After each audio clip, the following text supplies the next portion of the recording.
Someone is quietly stealing your future. And the frightening part? It probably isn't another person. It's something you willingly give away every single day. Your focus is a currency. Every minute you spend paying attention to something is an investment. The question isn't whether you're investing, it's what you're investing in. Maybe it's something someone said months ago. Maybe it's a mistake you wish never happened. Somehow, your mind keeps returning there, like it owes that memory something. Meanwhile, your goals sit quietly in the background, not because they aren't important, but because attention has been spent somewhere else. Most people think they're choosing between positive thoughts and negative thoughts. They're not. They're choosing where today's energy goes. And here's the strange part. The mind doesn't care whether something helps you or hurts you. It only notices what you repeatedly pay attention to. One worst-case scenario becomes another, then another. Your brain mistakes repetition for importance until imagined problems begin feeling more real than the life in front of you. Fear has a way of growing far beyond the event that created it, not because it's powerful, but because it keeps receiving your attention. The harder you wrestle with every fearful thought, the more attention it receives. Sometimes trying to solve every fear is exactly what keeps it alive. So here's the question that changes everything. If attention is your currency, what exactly have you been paying for? Attention works like water. It doesn't ask whether the seed deserves to grow. It simply feeds whatever you keep pouring into. That's why the things you fear can start feeling bigger than the things you dream about. Not because they're more powerful, but because they've received more of your attention. Your brain is always asking one quiet question: what matters most? And your answer isn't given through words, it's given through repetition. Spend enough time looking for problems, and your mind becomes incredibly good at finding them. Opportunities may still exist, but your attention filter no longer notices them. Have you ever sat down to work only to find yourself replaying something that happened days, months, or even years ago? The body is here. The mind is somewhere else. Most people respond by fighting the thought. Don't think about it. Push it away. But every fight is still attention, and attention is still payment. Eventually, you become exhausted, not because the problem keeps attacking you, but because you've been carrying it long after the moment has passed.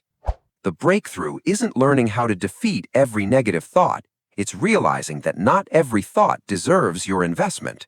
The moment you redirect your attention, even for a few minutes, you make a different payment, a payment toward the person you're trying to become. And something surprising begins to happen. The problem doesn't disappear overnight, but without constant attention, it slowly loses its grip. What you stop feeding begins to fade. What you consistently nourish begins to grow. Real change doesn't begin when your thoughts become perfect. It begins the moment you decide that your attention has a better place to go. The mind will still invite you back to old fears, old memories, old stories. But an invitation isn't an obligation. You don't have to attend every thought. Every page you write, every workout you finish, every difficult conversation you finally have is another investment in the future instead of the past. The biggest transformations rarely happen in dramatic moments. They happen in quiet decisions that are repeated long enough to become your new normal. Most people overestimate what focused effort can do in a single day and completely underestimate what it can do over a year. And then something unexpected happens.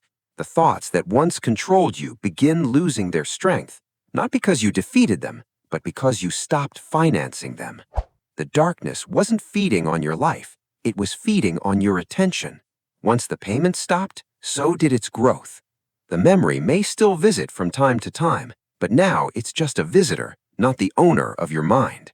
This is how peace quietly returns, not because life suddenly became easy, but because your attention finally started working for you instead of against you. And for the first time in a long time, your future begins receiving more of your energy than your fears ever did. Every day, your attention casts a vote, not for the person you are today, but for the person you're becoming tomorrow. You'll still have moments when your mind drifts toward old fears. That's human. The difference is that now You know you don't have to keep paying them. Your attention belongs to you. It always has. You were never powerless. You were simply spending it without realizing its value. The future isn't built by thinking about it once. It's built by returning to it again and again, every time your mind wanders. Small moments of focus may not feel important today, but attention compounds. Quiet investments become remarkable results when enough time passes.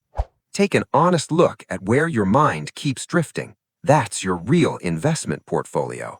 It tells you exactly what your future is quietly growing.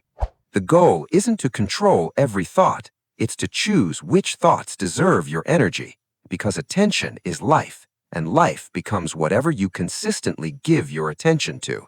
Your future was never stolen. Your focus was simply invested somewhere else. Starting today, spend it on the life you're trying to build, not the fears you're trying to escape. If this message found you at the right time, subscribe to Quiet Alignment. This is where we spend our attention like it truly matters, because it does.